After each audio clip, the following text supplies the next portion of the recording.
Bonjour et bienvenue. Nous avons chacune et chacun d'entre nous notre propre langage, ce qu'on appelle notre sémantique personnelle. Ce langage, nous le construisons au fur et à mesure que nous grandissons par rapport à plusieurs paramètres.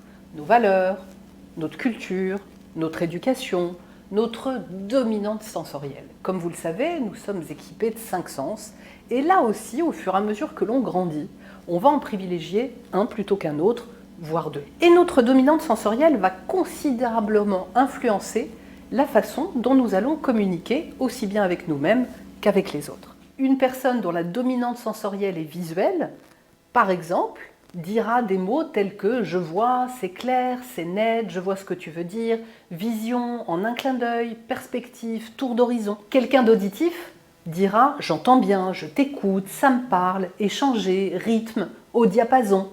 Et enfin, une personne dont la dominante sensorielle est kinesthésique dira « je ressens, j'ai l'impression, je le sens bien, être à côté de ses pompes, bon feeling ».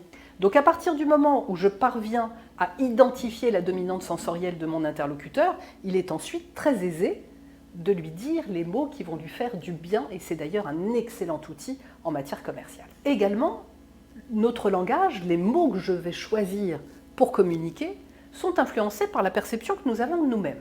Imaginons, je grandis dans une famille où tout ce que je fais n'est jamais bien. T'as vu papa, maman, j'ai eu 15 sur 20 en maths. Ah ouais, pourquoi t'as pas eu 20 ? T'as vu papa, maman, j'ai eu 20 sur 20 en maths. Ah ouais, pourquoi t'as pas eu 21 ? Bien évidemment, il se peut qu'au fur et à mesure que je grandisse, je développe un manque de confiance en moi-même, une sous-évaluation de moi-même, et automatiquement, les mots que je vais utiliser pour communiquer vont révéler cet état.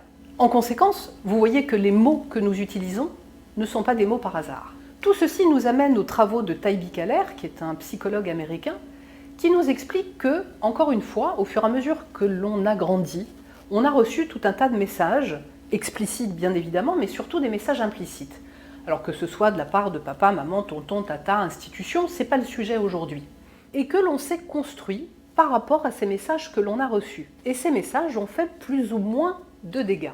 Taibi Kahler identifie les 5 messages récurrents que nous avons reçus. Le message « tu aurais pu faire mieux » va donner le driver « sois parfait ». Arrête de pleurer, arrête de chouiner va donner le driver « sois fort ». Tu n'es pas gentil, le driver « fais plaisir ». Tu n'as plus rien à faire, fais des efforts. Et tu n'as pas encore fini va donner le driver « dépêche-toi ». Nous avons tous ces drivers en nous.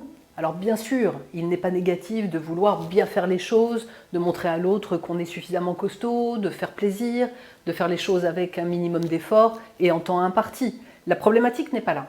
La problématique est lorsque un ou plusieurs de ces drivers devient dominant chez nous et automatiquement, ils vont infléchir nos prises de parole et nos comportements. Je vous joins en commentaire le test des drivers, qui est un vrai test de cabinet, qui va vous permettre d'identifier si un ou plusieurs drivers, à ce jour bien sûr, vous parasitent et notamment influencent négativement votre communication orale. Et ensuite, posez-vous la question d'où viennent ces messages, à quoi ils se rattachent, à qui ils se rattachent, et prenez la décision, si vous en avez envie bien sûr, de vous en séparer pour retrouver une prise de parole juste et qui vous ressemble.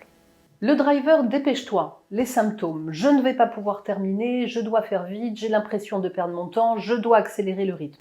Je vais à l'essentiel, je prends mon temps pour me faire comprendre, je fais des pauses pour percevoir le climat du groupe.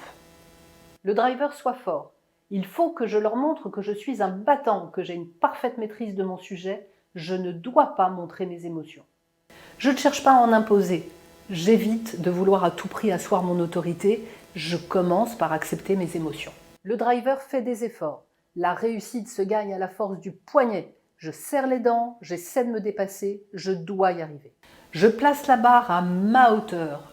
Je décompresse de temps en temps et je commence à éprouver du plaisir dans ce que je fais. Le driver soit parfait. Personne ne doit pouvoir trouver quelque chose à redire. Je ne laisse aucune place au hasard. J'ai tout prévu dans les moindres détails. Pourquoi cette obsession d'être irréprochable ? La perfection n'existe pas. Je fais aussi confiance à mon intuition et je prends en compte la réalité. Le driver fait plaisir.